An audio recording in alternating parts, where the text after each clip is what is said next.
اور باتوں کے درمیان کہا کہ اے ابن عباس، خداوند متعال نے آپ کو حرم رسول صلی اللہ علیہ وآلہ وسلم کا مجاور اور اس مرقد اطہر سے انس دیا، یہ اللہ کا تمہارے اوپر خصوصی احسان ہے۔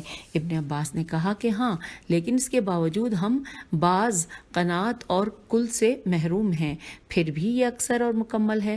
خلاصہ معاویہ اور ابن عباس کے درمیان بہت ساری باتیں ہوتی رہیں۔ اس وقت محفل میں امام حسین علیہ السلام تشریف لائے۔ معاویہ نے ان کو اپنے پاس بٹھایا۔ پہلے معاویہ نے امام حسین علیہ السلام کی اولاد کی خیریت دریافت کی اور ان کی عمروں کے متعلق پوچھا۔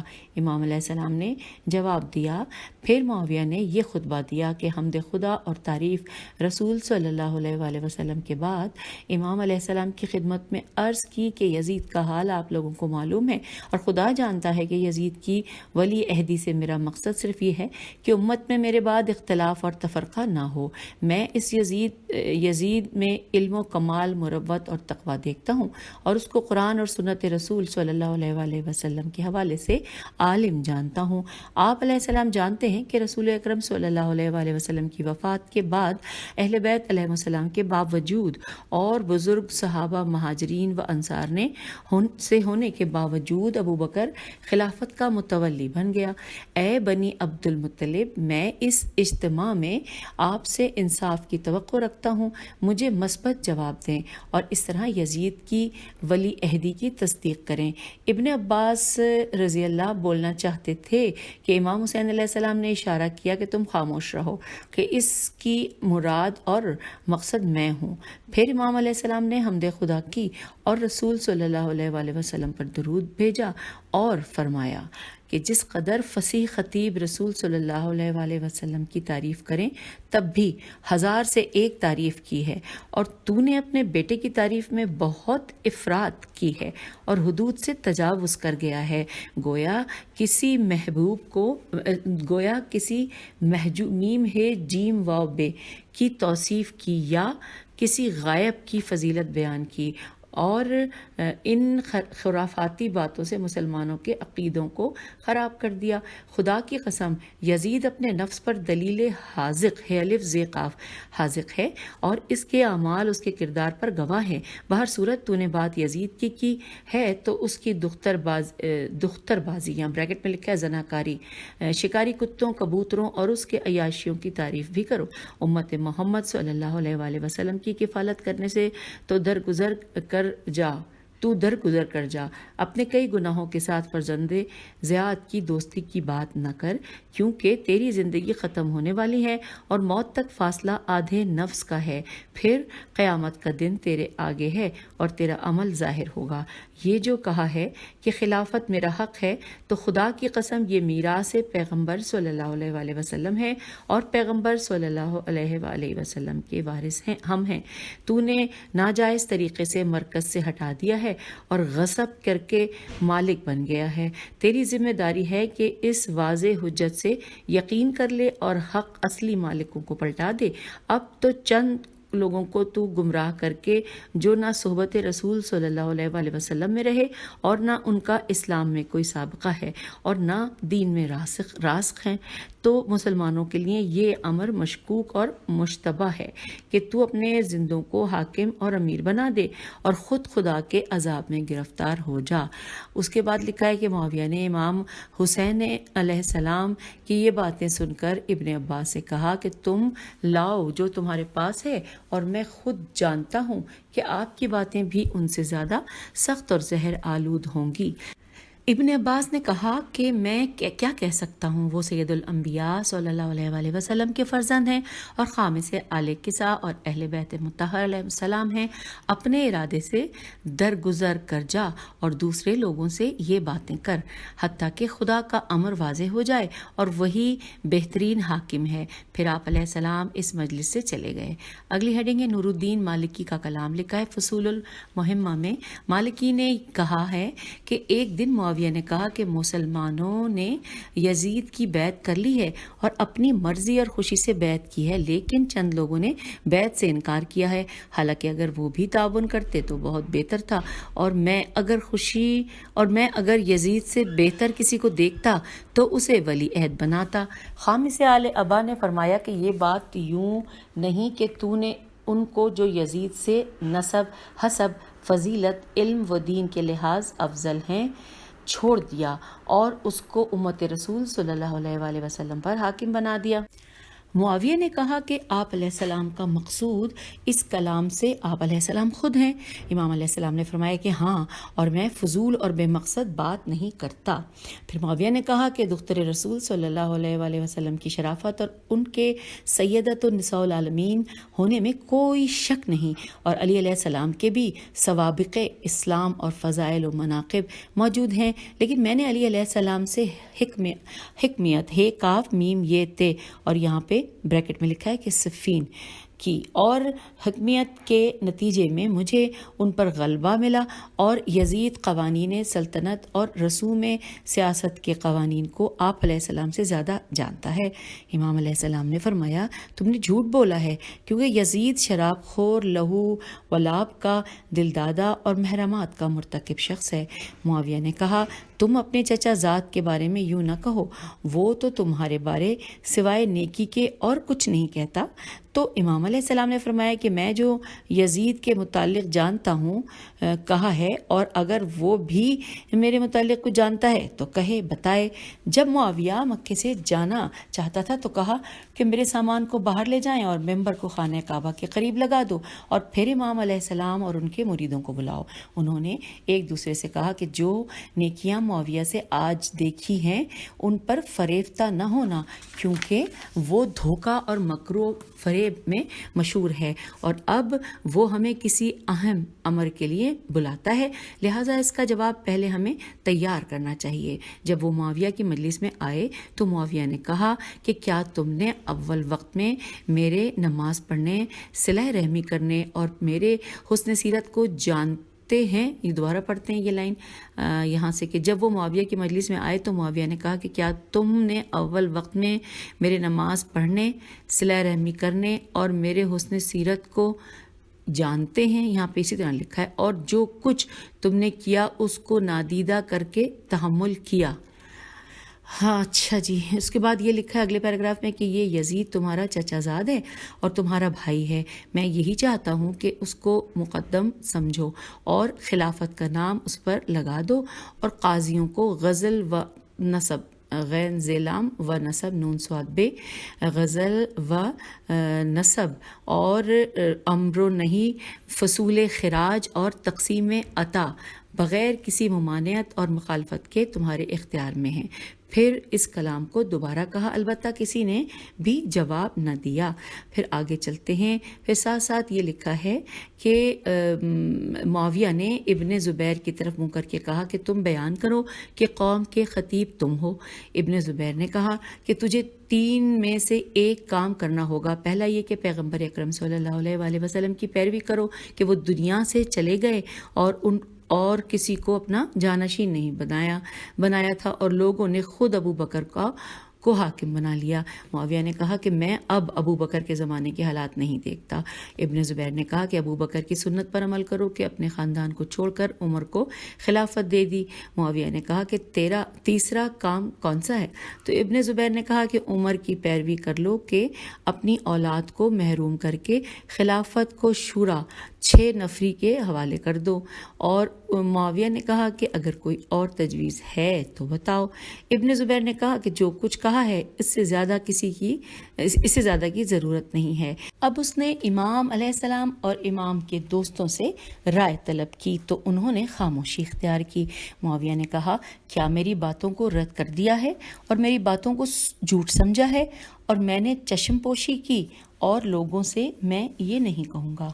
آئیے آگے چلتے ہیں۔ پھر لکھا ہے کہ اگر تم میں سے کوئی اب اس قسم کی بات کرے تو خدا کی قسم اسی وقت حکم دوں گا کہ ان کا سر قلم کیا جائے۔ بہتر ہے کہ اپنی جانوں پر رحم کرو، اور جان کی حفاظت واجب ہے۔ اس وقت جلادوں کو بلایا اور کہا کہ 2 جلاد ہر شخص پر کھڑے ہو جائیں، جب میں خطبہ دوں تو جو بھی ان میں سے بولے تو تم ان کو قتل کر دینا۔ پھر معاویہ ممبر پر گیا اور خطبہ یوں دیا کہ ہمیں لوگوں کی باتیں سننی پڑتی ہیں جو یہ کہتے ہیں کہ حسین علیہ السلام، ابن ابی بکر، ابن عمر اور ابن زبیر نے یزید کی بیعت نہیں کی ہے، تو یہ مسلمانوں کے سردار ہیں، ہم ان کے مشورے اور تجویز کے بغیر کوئی کام نہیں کر سکتے۔ ان کو میں نے دعوت دی تو انہوں نے بیعت کر لی اور اطاعت کر لی ہے۔ شامیوں نے کہا بس کرو، ان کی بات کو بڑا بنا رہا ہوں، تو ابھی اجازت دے، ہم ان کی ابھی گردنیں اڑائے دیتے ہیں، کیونکہ ہم اس بیعت پر راضی نہیں جو انہوں نے خفیہ طور پر کی ہے، جب تک کہ ظاہری طور پر بیعت نہ کریں گے۔ معاویہ نے کہا کہ سبحان اللہ کہ شامیوں کو چند قریشیوں کا خون بہانا قبول ہے اور ان کے ارادے بڑے ہیں، لہٰذا ان کی طرف متوجہ ہو کر کہا کہ خبردار، پھر ایسے الفاظ نہ کہنا، یہ بزرگ رشتہ دار اور قریبی ہیں۔ لوگوں نے یہ جب سنا تو سارے اکٹھے اور یزید کی عمارت کی بیعت کر لی، سب اکٹھے ہوئے اور یزید کی عمارت کی بیعت کر لی۔ معاویہ ممبر سے نیچے اترا اور فوراً مدینہ روانہ ہو گیا اور ان کی بیعت کو شامیوں کی بیعت کے ساتھ ملا دیا۔ معاویہ کے جانے کے بعد شامیوں نے اہل بیت علیہ السلام کے ماننے والوں سے کہا کہ تم نے ہمیشہ کہا کہ ہم یزید کی بیعت نہیں کریں گے، لیکن اب ہدایت اور تحائف ملے تو خفیہ میں بیعت کر لی۔ انہوں نے کہا کہ نہیں، ہم نے بیعت نہیں کی، ہم نے مجمع میں اس کی تکذیب نہیں کی ہے، بس کیونکہ ہمیں اپنی جان کا خطرہ تھا اور جان بچانا واجب ہے۔ اس نے تمہاری دلالت سے ہمیں دھوکہ دیا اور ہماری بیعت کا نام لے کر تم سے مکر و فریب کیا۔ پھر لکھا ہے کہ عبداللہ بن عمر گھر چلے گئے۔ معاویہ نے بنی اسد، بنی تمیم، بنی مرہ کے عطیات دگنے کر دیے اور بنی ہاشم کے بیت المال سے عطیات روک دیے۔ ابن عباس رضی اللہ معاویہ کے پاس گئے اور کہا کہ باقی تمام کو عطیات دے رہے ہو، لیکن بنی ہاشم کے بند کر دیے ہیں۔ تو اس نے کہا کہ کیونکہ امام حسین علیہ السلام نے بیعت نہیں کی اور تم نے ان کی موافقت کی۔ ابن عباس رضی اللہ نے کہا کہ ابن عمر، ابن ابی بکر اور ابن زبیر نے بھی بیعت سے انکار کیا، لیکن تم نے ان کو عطیات دیے ہیں۔ تو معاویہ نے کہا کہ تم ان کی طرح نہیں ہو، خدا کی قسم، جب تک حسین علیہ السلام یزید کی بیعت نہیں کریں گے تمہیں 1 درہم بھی نہیں ملے گا۔ اب ابن عباس رضی اللہ نے کہا کہ میں بھی خدا کی قسم اٹھاتا ہوں کہ تمام اسلامی حدود میں لوگوں کو تمہارے ان مظالم سے آگاہ کروں گا اور لوگوں کو تمہارے خلاف بھڑکاؤں گا۔ اب معاویہ نے بھی بنی ہاشم کے عطیات کی اجازت دے دی اور امام علیہ السلام کو عطیات بھیجے، لیکن امام حسین علیہ السلام نے رد کر دیے اور قبول نہ کیا۔ یہ پیج 45 پر ہم نے مکمل کر لیا ہے جو ہیڈنگ جو آغاز کی تھی، اور اب ہم پیج 46 سے 5ویں فصل کا آغاز کر رہے ہیں، اور یہاں پر ہیڈنگ ہے معاویہ کی موت اور یزید کی حکومت۔ آئیے جانتے ہیں، ہم تاریخ کے جھروکوں میں جھانک رہے ہیں، اور لکھا ہے کہ تاریخ عاصم الف عین سے میم کوفی میں ہے کہ معاویہ شام کی طرف برگزشت کے موقع پر ابوا، الف بے واو الف، یہ انورٹڈ کاما میں لکھا ہے، ابوا میں اترا، یہ ایک مقام تھا، اور اس کو لقوا ہو گیا اور یہ بستر پر بڑی مشکل سے پہنچا۔ دوسرے دن لوگوں کو پتہ چلا تو گروہ در گروہ عیادت کے لیے آتے گئے۔ معاویہ نے کہا مصیبتیں 2 وجوہات کے باعث آتی ہیں۔ نمبر 1، بسبب گناہ کہ خدا ان پر عذاب کرتا ہے تاکہ دوسروں کو عبرت ہو اور وہ گناہ نہ کریں۔ نمبر 2، بسبب عنایت خدا تاکہ اس کو ان تکالیف کے بدلے بہت زیادہ ثواب حاصل ہو۔ آج اگر اس بیماری میں مبتلا کیا گیا ہے تو میں کیا کر سکتا ہوں؟ یہ ایک عضو بیمار ہے تو دوسرے اعضاء درست ہیں۔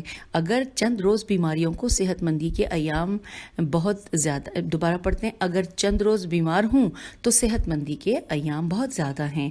میرا کوئی حق خدا پر نہیں ہے، اقتدار کا لمبا عرصہ دیا، آج 70 سال کا ہوں کہ بیمار ہو گیا ہوں، اور خدا ان مسلمانوں پر رحمت کرے کہ جو میرے لیے صحت مندی کی دعائیں کرتے ہیں۔ جو جماعت اس کے پاس تھی اس نے اللہ سے اس کی صحت یابی کی دعا کی اور چلے گئے۔ پھر لکھا ہے کہ جب معاویہ تنہا رہ گیا تو دل برداشتہ ہو کر رونے لگا۔ مروان نے آ کر پوچھا کہ اے امیر، آپ روتے کیوں ہیں؟ کہا روتا نہیں مگر اس لیے کہ بہت سے کام کر سکتا تھا لیکن نہیں کیے، لہٰذا اب پریشان ہوتا ہوں اور اپنی کوتاہیوں پر حیرت کرتا ہوں۔ دوسرا روتا اس لیے ہوں کہ یہ بیماری لقوہ میرے لیے ایک عضو پر ظاہر ہو گئی ہے جو روز بروز بڑھتی جا رہی ہے۔ مجھے یہ خوف ہے کہ شاید مصیبت مجھ پر اس لیے آتی ہے کہ علی علیہ السلام بن ابی طالب علیہ السلام کے خلاف چالاکی سے کی خلافت چالاکی سے چھین لی اور حجر بن عدی اور اس کے ساتھیوں کو قتل کیا اور مجھ پر جلدی عذاب ہو گیا ہے، اور یہ سارے دکھ میں یزید کی محبت میں دیکھ رہا ہوں۔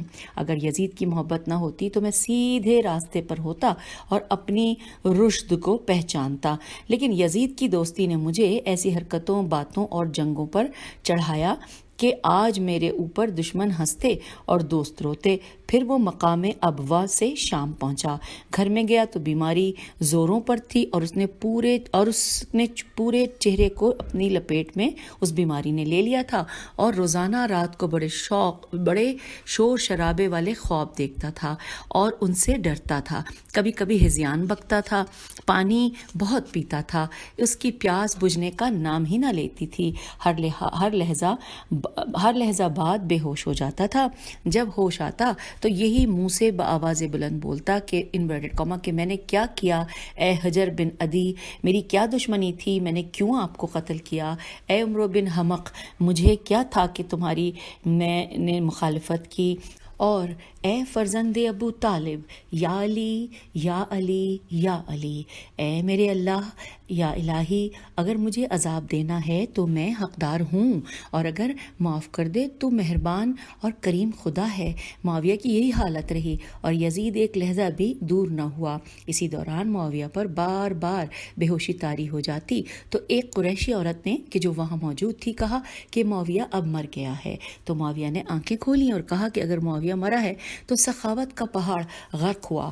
پھر اپنے گلے میں لٹکائے تعویذ کو کھینچا اور دور پھینک دیا۔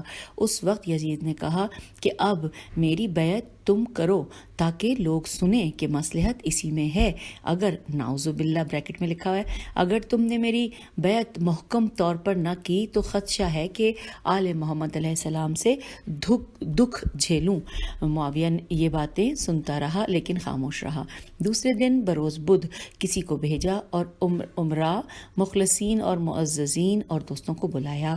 اپنے نگران سے کہا کہ جب بھی آنا چاہے آ سکتا ہے، کسی کو روکنا نہیں، کہ جو بھی آئے۔ لوگوں کو جب پتہ چلا کہ اب معاویہ کے پاس جانے کے لیے کوئی معنی نہیں تو لوگوں نے آنا شروع کر دیا۔ معاویہ کو سلام کرتے اور معاویہ کو غور سے دیکھتے اور واپس پلٹ جاتے تھے۔ لوگ ضحاک بن قیس، ضاد ہے الف کاف، ضحاک بن قیس بریکٹ میں لکھا ہے کہ جو شہر کا پاسبان اور داروغہ تھا، اس کے پاس آتے، روتے اور کہتے کہ ہمارا عظیم امیر بہت مشکل وقت گزار رہا ہے، یہ بیماری سے نہیں بچ سکتے، لہٰذا ان کے بعد خلیفہ کون ہوگا؟ کیا یہ مصلحت ہے کہ خلافت خاندان بنی امیہ سے باہر چلی جائے اور ابو تراب علیہ السلام کی آل علیہ السلام کے حوالے ہو جائے؟ ہم ہر اس بات پر ہرگز راضی نہ ہوں گے۔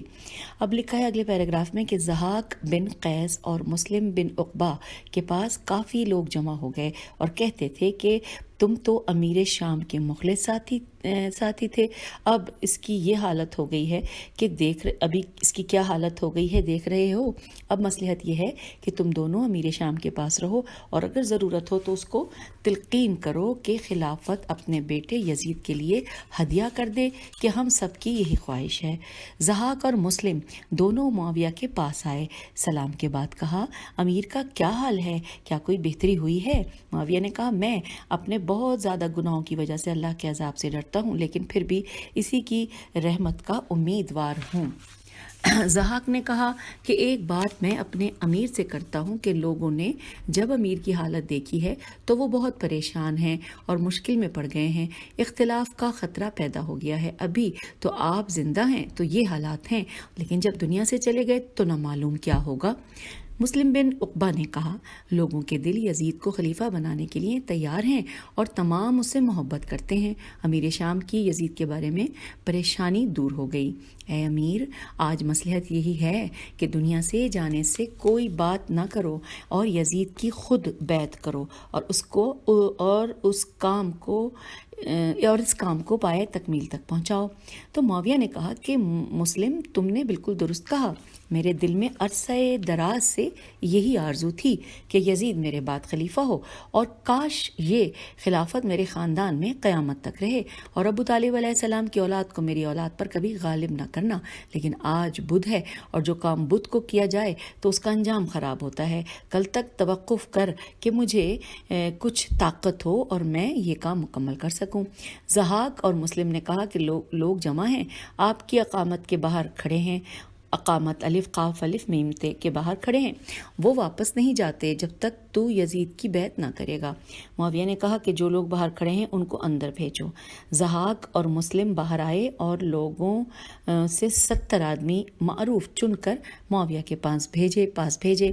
وہ آئے، انہوں نے سلام کیا۔ معاویہ نے بہت کمزور آواز سے جواب دیا اور کہا، اے اہل شام، مجھ سے راضی ہو؟ سب نے کہا، ہم خوش ہیں۔ آپ نے عمومی طور پر تمام اہل شام پر شفقتیں کیں اور جو کبھی ہم فراموش نہیں کر سکتے۔ آپ نے ہم پر احسانات کیے، معاویہ کی تعریفیں کی اور علی علیہ السلام کی توہین کرتے رہے، اور ذلت کی خاک اپنے منہ میں خود ہی ڈالتے رہے، کیونکہ نفس رسول صلی اللہ علیہ وآلہ وسلم رسول خدا کو گالی بکتے رہے، اور معاویہ و یزید کی خوشنودی کے لیے انہوں نے بہشت کو چھوڑ کر دنیا کو اختیار کیا، اور کہا کہ علی علیہ السلام نے عراق سے شام کے لیے لشکر سے حملہ کیا، ہمارے مردوں کو قتل کیا، شہریوں کو خراب حال کیا، اب اس کے بیٹوں کو ہمارا حاکم اور خلیفہ نہیں بننا چاہیے۔ پس ہماری مراد یہ ہے کہ یزید خلیفہ ہو، اور ہم نے اس پر اتفاق کیا ہے، ہم سب کی رضامندی اسی میں ہے، اور اس کام میں ہماری جانیں بھی چلی گئیں تو کوئی حرج نہیں، ہم ڈرنے والے نہیں، جان کی بازی لگا دیں گے۔ معاویہ ان باتوں سے خوش ہوا اور اٹھ بیٹھا اور اپنے نگران سے کہا کہ تمام لوگوں کو بلاؤ۔ لوگ بلائے گئے، کافی لوگ آئے اور معاویہ کی اقامت گاہ بھر گئی۔ تو معاویہ نے کہا کہ اے لوگوں، تم جانتے ہو کہ دنیا کی انتہا زوال ہے، ہر شخص کی عمر ختم ہو جانی ہے۔ آج میں زندگی کے آخری سانسیں لے رہا ہوں، لیکن میرا دل اب بھی تمہارے لیے تڑپ رہا ہے تاکہ جس کو چاہو میں خلیفہ بنا دوں اور خلافت کی تمام تر ذمہ داری اس کے اوپر ڈال دوں۔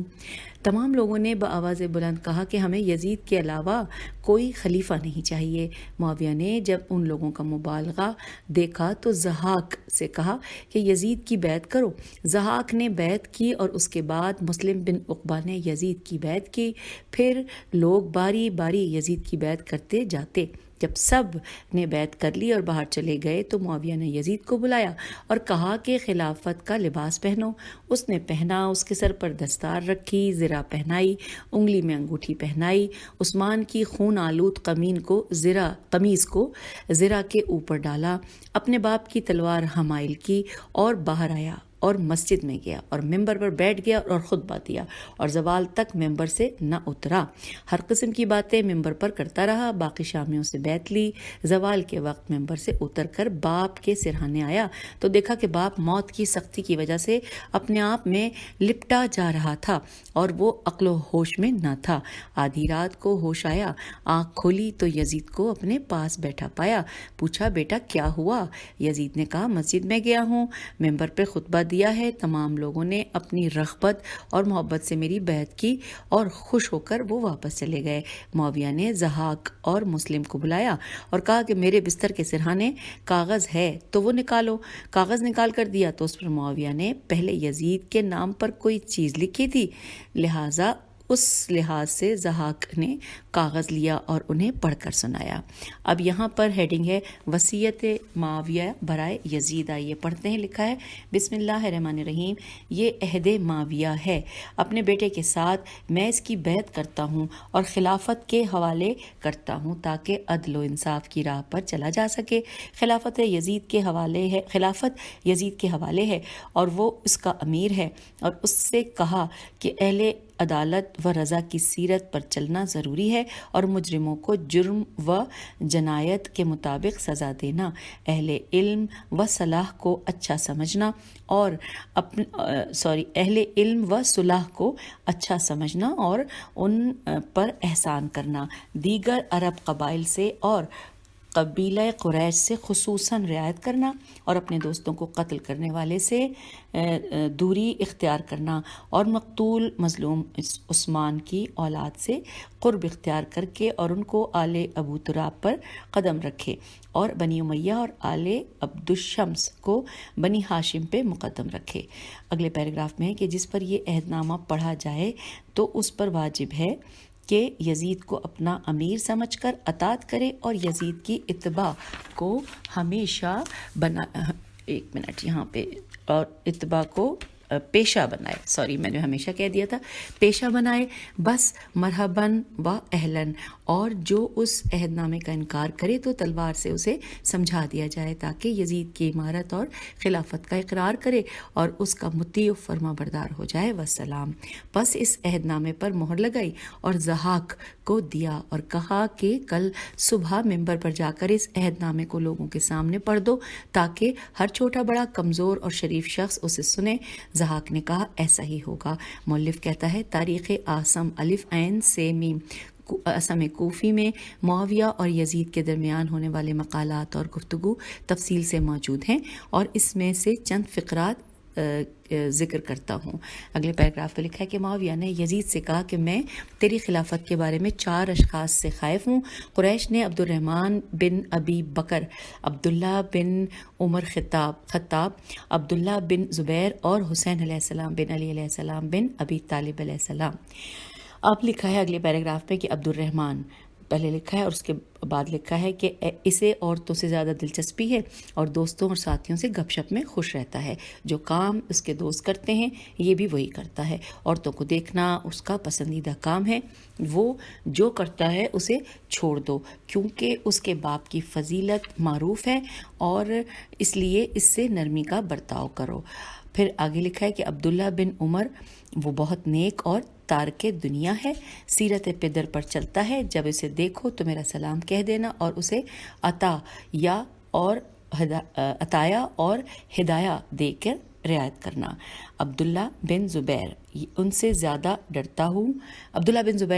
ڈرتا ہوں کیونکہ وہ سخت چالاک اور ہیلا باز ہے، ضعیف رائے والا ہے، صبر اور ثبات رکھنے والا ہے۔ کبھی تو تیرے اوپر شیر تیز کی طرح چنگھاڑتا ہوا حملہ آور ہوگا اور کبھی لومڑی کی طرح بڑی مکاری سے تیرے قریب آئے گا، اور اس کے ساتھ وہ رویہ رکھو جو وہ تمہارے ساتھ رکھے، مگر جب وہ رغبت کرے تو تیری بیعت کرے، اس وقت اسے نیک سمجھو اور مطمئن ہو جاؤ۔ ہاں حسین ابن علی علیہ السلام، یزید کیا کہوں، ان کا خیال رکھنا، ان کو ناراض نہ کرنا، جہاں جانا چاہیں انہیں ممانعت نہ کرنا، لیکن کبھی کبھی تہدید کرتے رہنا، خبردار انہیں تلوار نہ دکھانا اور نہ للکارنا، جس قدر ہو سکے ان کا احترام کرنا۔ اگر اہل بیت علیہ السلام کا کوئی شخص تیرے پاس آئے تو اسے بہت زیادہ ہدیہ دینا اور اسے راضی خوشی اور خوش دلی واپس پلٹانا۔ یہ اہل بیت علیہ السلام ہیں جو عظمت اور عزت بلند سے زندگی گزارنے والے ہیں۔ ایسا نہ کرنا کہ تو رب کے پاس پہنچے تو تیری گردن پر امام حسین علیہ السلام کا خون ہو۔ خبردار حسین علیہ السلام کو پریشان نہ کرنا اور ان کے کسی اعتراض پر ان کو تکلیف نہ دینا، کیونکہ وہ فرزند رسول علیہ السلام ہیں۔ حق رسول صلی اللہ علیہ وآلہ وسلم کا خیال کرنا۔ اے بیٹے، تم جانتے ہو کہ میرے سامنے امام حسین علیہ السلام نے جو سخت سے سخت بات بھی کی، میں نے اس لیے تحمل کیا کہ وہ فرزند رسول علیہ السلام ہے۔ اس بارے میں جو مجھ پر واجب تھا میں نے کہہ دیا، تجھے ان مشکلات سے خبردار کیا ہے اور ڈرایا ہے۔ پس معاویہ نے ضحاک اور مسلم کی طرف توجہ کی اور کہا کہ میں نے یزید کو جو نصیحتیں کی ہیں تم دونوں ان پر گواہ رہنا۔ خدا کی قسم اگر حسین علیہ السلام دنیا کے ہر بہترین چیز دوبارہ پڑھتے ہیں کہ خدا کی قسم اگر حسین علیہ السلام دنیا کی ہر بہترین چیز خود لے اور دنیا کی بدترین چیز مجھے دے تو میں پھر بھی تحمل کروں گا، اور میں ایسا شخص کبھی نہ بنوں گا کہ مر جاؤں تو میری گردن پر حسین علیہ السلام کا خون ہو۔ اب پھر لکھا ہے کہ اے بیٹے، میری وصیت کو سنا ہے؟ یزید نے کہا ہاں سنا ہے۔ پھر اس کو چند نصیحتیں کی اور ایک ٹھنڈی سانس لی اور وہ بے ہوش ہو گیا۔ جب ہوش میں آیا تو کہا کہ جا الحق وَزَهَقَ الْبَاطِلُ، پھر اٹھ کھڑا ہوا اور یہ مناجات پڑھی، پھر اپنے اہل بیت اور اپنے چچا زاد بھائیوں کی طرف دیکھا اور کہا اللہ سے ڈرنا، کیونکہ اللہ سے ڈرنا ہی عقیدے کا استحکام ہے۔ ہائے افسوس اس پر کہ جو اللہ تعالیٰ کے عتاب سے نہ ڈرے۔ پھر کہا کہ میں ایک مرتبہ خدمت مصطفیٰ صلی اللہ علیہ وآلہ وسلم میں بیٹھا تھا، حضرت صلی اللہ علیہ وآلہ وسلم ناخن اتار رہے تھے، میں نے چند ناخن اٹھائے اور شیشی میں آج تک اس کو محفوظ رکھا ہوا ہے، جب میں مر جاؤں اور مجھے غسل و کفن مل جائے تو ان ناخنوں کو میری آنکھ، کان اور منہ پر رکھ دیا جائے، پھر میری نماز جنازہ پڑھی جائے اور دفن کر دیا جائے، میرا معاملہ خدا کے حوالے ہوگا۔ معاویہ اس کے بعد کچھ نہ بولا۔ یزید بھی اٹھ کر باہر چلا گیا اور شام کے ایک مقام، یہاں بریکٹ میں انورٹڈ کاما مقام کا نام لکھا ہے، ہواران سنیہ، اس کے بارے میں پھر لکھا ہے کہ شام کے ایک مقام ہواران سنیہ پر شکار کے لیے چلا گیا۔ ضحاک کو یزید نے کہا کہ میں شکار پر جا رہا ہوں اور تم مجھے میرے بابا کے حالات کی خبر دیتے رہنا۔ دوسرے دن معاویہ مر گیا، یزید اس کے پاس موجود نہ تھا۔ معاویہ کی بادشاہی کا دورانیہ 19 سال اور 3 ماہ کا تھا۔